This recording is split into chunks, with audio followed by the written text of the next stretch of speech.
education and health.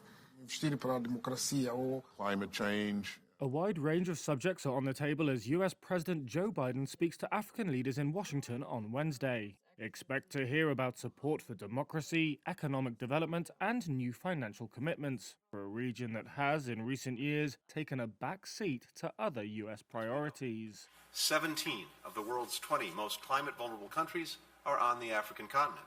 But there will be another underlying message, arguing that the United States is a better partner for Africa than China.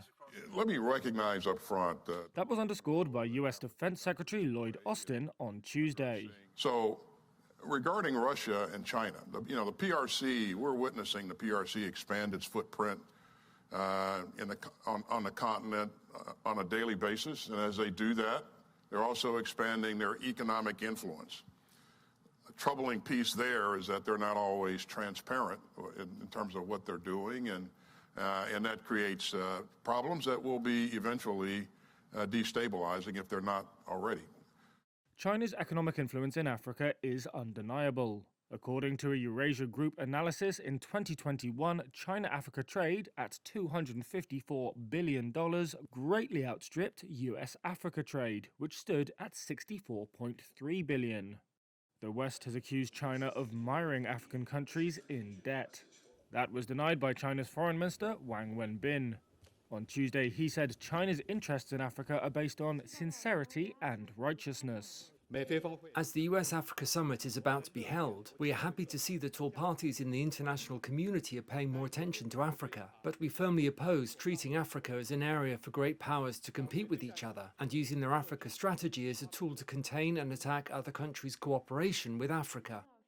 Delegations from 49 countries and the African Union, including 45 African leaders, are attending the three-day US-Africa Leaders Summit. It is the first of its kind since 2014. Good morning, everyone. US officials have been reluctant to frame the gathering as a battle for influence.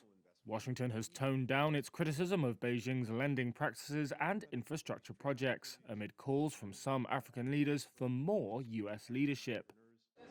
And there are crucial issues at stake, such as food security and climate change.